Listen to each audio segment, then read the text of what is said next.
Edgar Hoover of hip hop, I meant that. And so Damn. That's gonna. You gotta elaborate. He got on tapes on everybody. Freeway shut down. No different than J. Edgar Hoover did. Yeah. What made J. Edgar Hoover so effective for the FBI was that he had blackmail, kill files, burn files on everyone. He had the Kennedy family buy their nuts over Marilyn Monroe. Believed to be armed. Damn. That's what he did. That's deep. How was Diddy using tactics any different than that? He was also a cross-dresser and a late night. Kind of like the Diddler. Oh. Sounds like they got them a J. Edgar Hoover in blackface to me. When we talked last time on the virtual, you mentioned who's on tapes and who got tapes out. Yeah. The purpose of having a recorded freak off. Yeah. What does that do for the male? What does that do for the female? Like, some females are cool with it. What is the thought behind that as far as let's record this session and either rewatch, keep it for sale? Is it evidence? Is it just like, what is the mentality behind having If you can the own visual memory? Their vulnerability, if you can own that. Let's take a closer look at what's unfolding. A supposed jailhouse recording, allegedly tied to Sean Diddy Combs, has begun spreading rapidly across social media, and the momentum is hard to ignore. The clip, which many online users claim captures a private phone exchange between Diddy and his son, is now being dissected frame by frame. What's fueling the reaction isn't just the call itself, it's the delivery. Listeners say certain lines felt unusual, not direct, not casual. Some describe the wording as carefully chosen, almost coded. And that perception is exactly what ignited the online firestorm. What may have started as a simple father-son check-in quickly escalated into something much bigger. Comment sections filled up. Clips were slowed down. Phrases were isolated and replayed. Entire threads emerged attempting to decode what was actually being said and what might have been left unsaid. But here's the reality. The surge in attention is being driven largely by interpretation, not confirmation. There's been no verified context released publicly. No official statement clarifying the intent behind the remarks. And without full authentication, much of the narrative circulating right now remains speculative. At the moment, the audio may be trending, but the full picture is still unclear. Diddy's leaked jail phone call. At first, it sounds harmless, just Puffy talking about pizza boxes. But this isn't about late night munchies. No. Pizza is actually a code word hiding something much darker. An underground network arranging illegal activities involving youngins. What up? Yo, listen. Do not entertain none of this nonsense and nothing over the phone. I'm gonna need you to get rid of all the leftover pizza boxes. The what? All the boxes left over from the pizza. All the boxes. Okay. Make sure you recycle the plastic like we talked about. Yeah. Yeah, some people are writing that boxes sound like cages. You know, we have somebody talking about how Star Island is right next to a shipping unit and a very short drive from an international airport. And that's where Diddy lives. There's apparently a huge shipping place right near Diddy's home in Miami. And it's also been confirmed that Diddy's mansion did have underground tunnels. And some actually say that they connected to the Playboy mansion nearby. The scary part is that in certain circles, ordering pizza doesn't mean food. It's a way to describe arranging under-the-table deliveries of not-of-age ex-workers, as if they're menu items. Is just as simple as ordering pizza. You could order as fast as 15 minutes. There's ads on social media and even gaming platforms that look exactly like this. You could select what age, height, One sentence in the alleged recording is what truly detonated the online reaction. Diddy, get rid of all the pizza boxes. That line alone was enough to ignite thousands of posts within hours. Social media users immediately began dissecting the wording. Some focused heavily on the mention of pizza. Others argued the emphasis on boxes sounded deliberate. Together, those two words became the center of an expanding wave of speculation. Very quickly, theories began multiplying. A segment of online commentators suggested the phrase could be symbolic, coded language referring to something concealed, possibly materials or deliveries that weren't meant to be seen. And the analysis didn't end there. Some users started drawing geographic connections. They pointed out that Sean Diddy Combs owns property in Miami, a city with one of the busiest shipping hubs in the region. From there, the theories escalated further, with posts suggesting that proximity to a major port could hypothetically make transportation and movement of goods more discreet. However, it's critical to draw a clear line between digital speculation and verifiable fact. As of now, there is no confirmed evidence linking that comment to any criminal or covert activity. The conclusions circulating online are rooted in interpretation, not substantiated proof. Without official context, authentication, or clarification, the true meaning of that statement remains unknown. At this point, the reaction is loud, but the facts remain unconfirmed. He wasn't expecting to get that phone call. Nobody was expecting that phone call to be made. I'm gonna need you to get rid of all the leftover pizza boxes. The what? All the boxes left over from the pizza. All the boxes. Okay.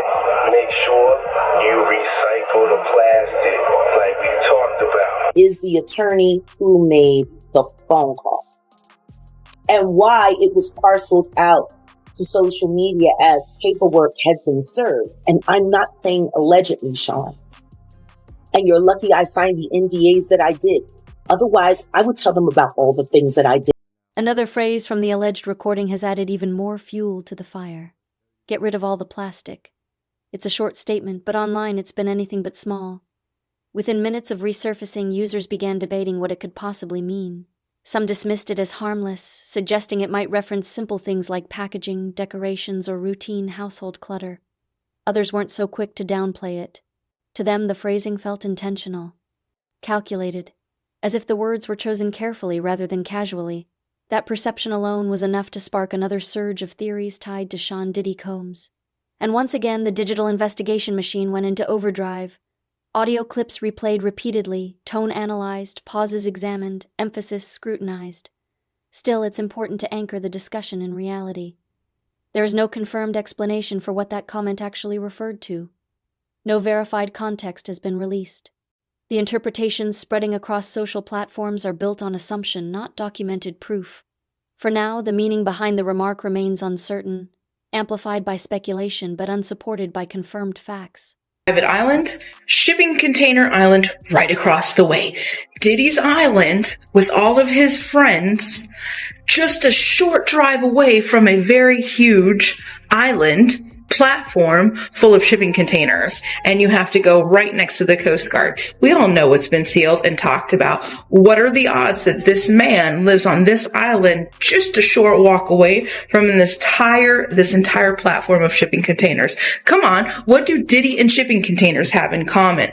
Did anybody else know this? This right here kind of blows my mind, because if I was some star, the last place I'd go put my island is anywhere close to anything like that. So why in the world are these two so close to each other? And what do these and this have in common? And the fact that you have to go right past the U.S. Coast Guard? That's pretty crazy. But hey, Diddy's island that just got raided is a short... As the alleged call continued to circulate, the discussion took a sharper turn when another name entered the conversation: Jaguar Wright. Wright has publicly claimed that Sean Diddy Combs possesses recordings involving multiple figures within the entertainment industry, including herself. She has suggested that such material may exist. However, it's crucial to note that there has been no independent verification confirming those claims. During one interview, Wright made a pointed comparison, referring to him as the J. Edgar Hoover of hip-hop. The reference was intentional. J. Edgar Hoover, the longtime FBI director, has historically been associated with maintaining controversial files on powerful individuals, allegedly using sensitive information as leverage. By invoking that name, Wright raised the question of whether a similar dynamic could exist within the music industry. In LA, this was the beginning of 2020. You know what I mean? Diddy had put everybody else out the crib, like the influx of people he had put him out. But he had took a liking to me. The broader issue she introduced wasn't just about recordings, but about motive. Why would such recordings be made in the first place? Documentation? Protection? Or something more strategic? According to Wright, capturing someone during a vulnerable moment could create a power imbalance. In her view, possession of compromising material could translate into influence, subtle or direct. She described a scenario in which trust is gradually built. Sean Carter is worse. Uh-oh. Oh, man. He's smarter. He's patient. He's not sloppy. Mm-hmm. Just been lining up people he calls friends and stepping to the side while they get hit by the guillotine for 30 years.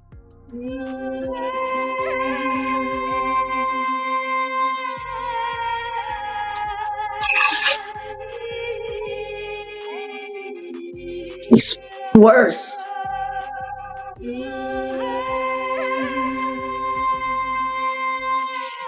So when you think his moment of reckoning is coming, because we talk about that often on the platform, and not that we don't know him to wish anything bad on anybody, but we've heard that too. So I think the KPD trial has the potential to force Sean Combs to finally be honest about some things that he hasn't been honest about, which could create great leverage for knocking that big lip camel face back into the oblivion in the depths of hell where he came from. And I'm gonna be right there every step of the way. I got you. You just don't know it yet. Let's review the following portion of the leak. Check this out. I need you to reach out to the producer. Let these motherfuckers know there's a release date for that new Netflix movie. Alright, Bob. It's just crazy right now. Okay, so there's a lot going on here, but I could definitely tell that saying the Netflix movie is definitely associated with a freak off videotape. That's pretty easy to put together. I don't know who this producer person is. That might be the one who's holding the tapes, maybe. I mean, it's pretty obvious, I think, but he's not really spelling it out. And actually, there was a lawyer going on news stations telling everybody that multiple tapes are being shopped out. So this could be before that happened. And maybe that's through reassurance, flattery, and emotional proximity, potentially lowering defenses while another agenda unfolds behind the scenes. When asked whether this type of dynamic could affect men as well as women, Wright stated that it absolutely could, and in some cases, she argued, even more severely. Her reasoning was that men may not always anticipate being placed in that position of vulnerability, which could intensify the consequences if such material were ever exposed. That said, these assertions remain allegations and personal perspectives. There is currently no verified evidence confirming the existence, nature, or intent of any such recordings. At this stage, the conversation is being driven by claims, not confirmed documentation. Make sure you recycle the plastic like we talked about. Yeah. It's obvious Diddy knew he was going in, and he had all this already set up on the outside for his son. And plastic could mean CDs. If he had some, videos on CDs or videos on flash drives, they're made of plastic. Even hard drives, a lot of them are made of plastic. So that could be what he's referencing. It could be a memory card, SD cards are made of plastic. So all that kind of lines up with what he's. The conversation didn't end there. It escalated. Jaguar Wright went a step further, stating that she doesn't know where any alleged recording could appear next. Then she made a direct and headline-grabbing claim. I'm on a Diddy tape. When asked to clarify, she referenced an individual she had previously mentioned, suggesting she was present during the organization of certain events. You have the ability to control and manipulate that person. See, guys start off by saying, "Ooh, man, I don't want to watch, I just want to watch us." See, that's the line. That's the line.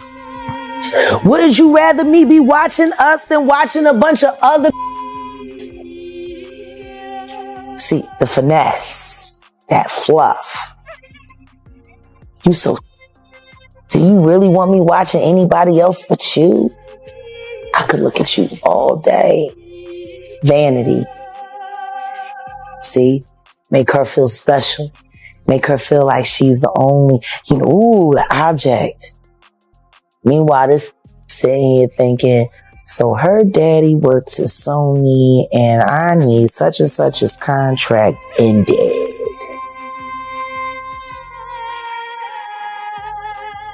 Does it also work this way for men? Absolutely. And it's worse for the men.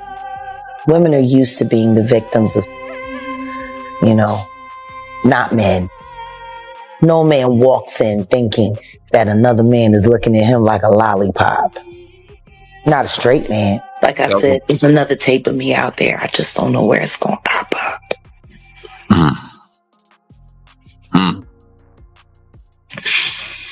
So there's a video circulating out there. I seen it today, actually. Which you speaking? I'm on a Diddy tape.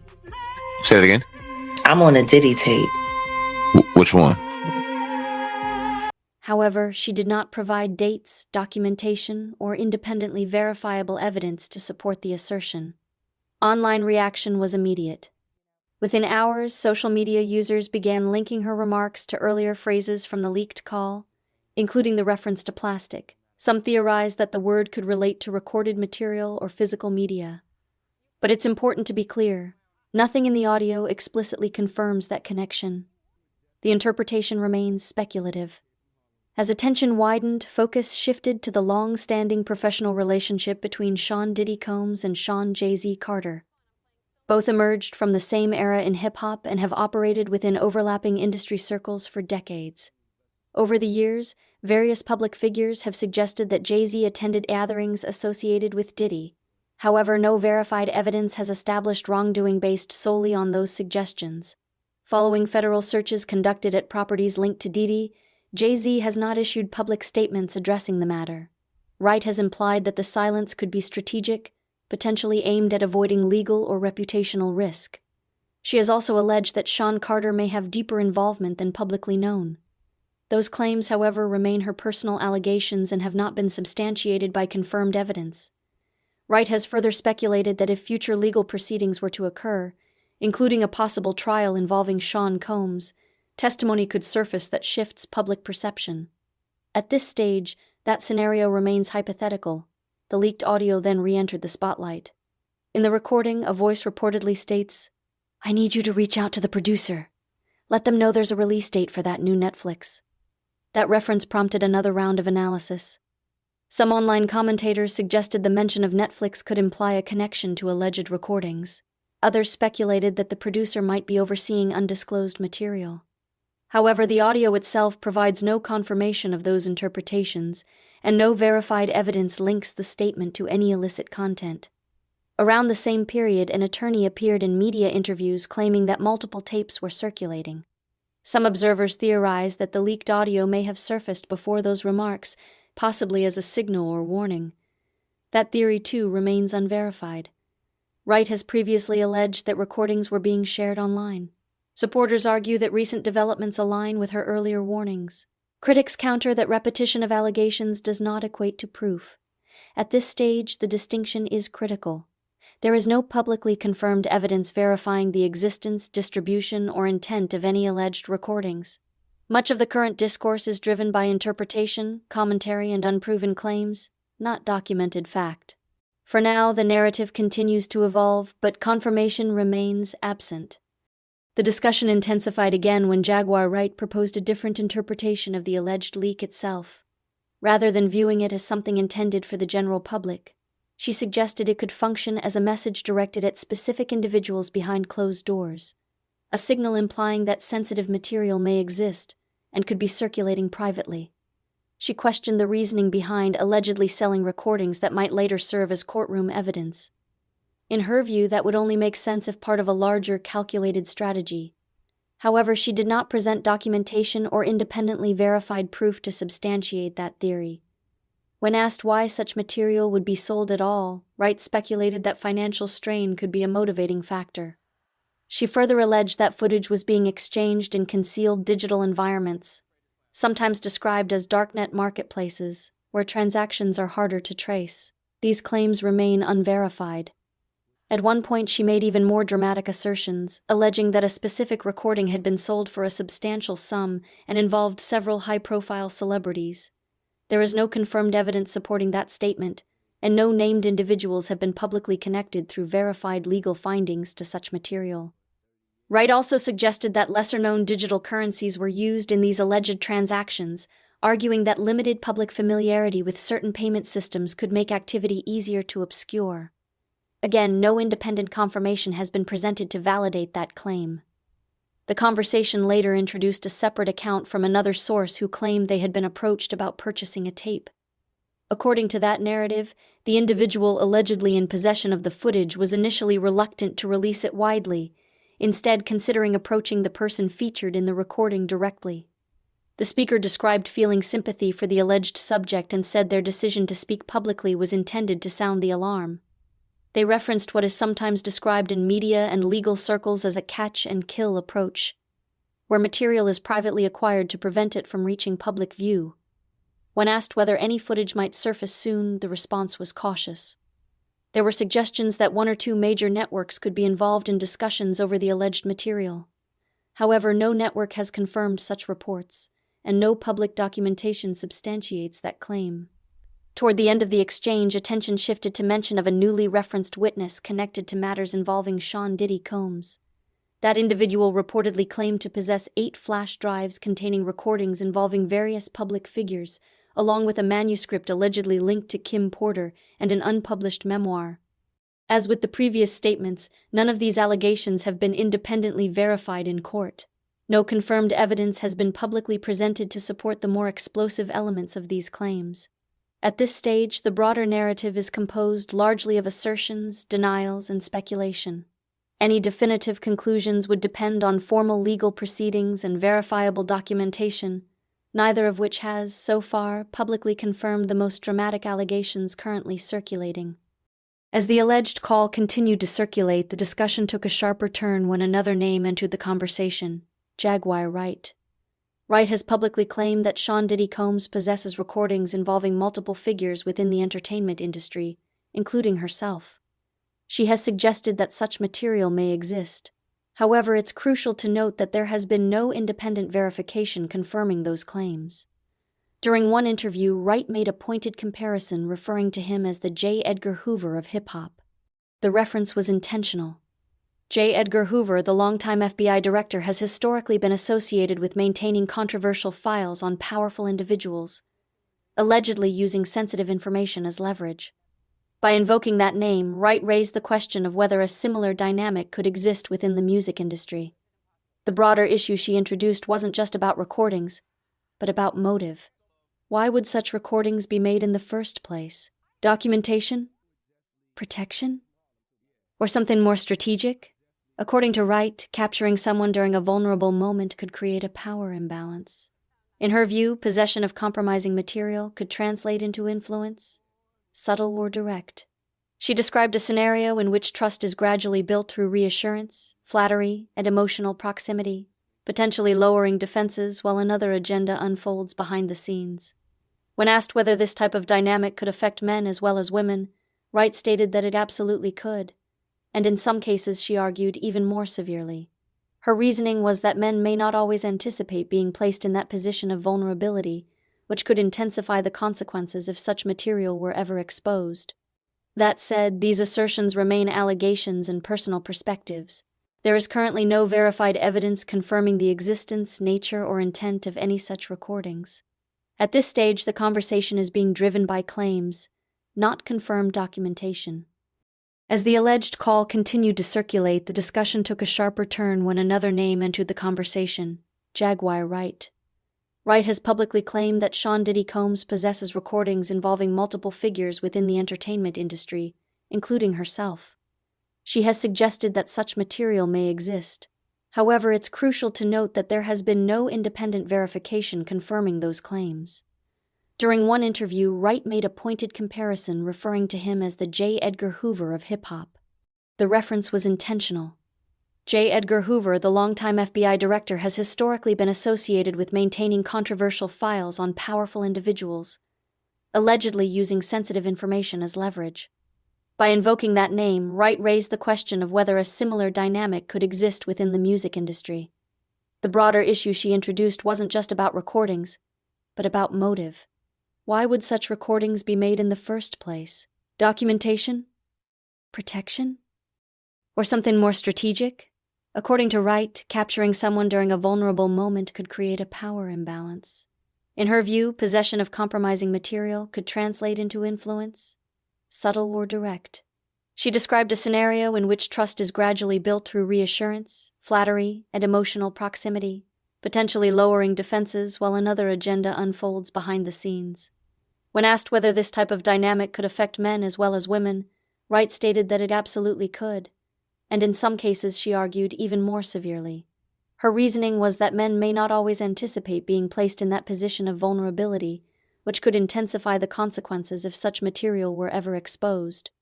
That said, these assertions remain allegations and personal perspectives. There is currently no verified evidence confirming the existence, nature, or intent of any such recordings. At this stage, the conversation is being driven by claims, not confirmed documentation.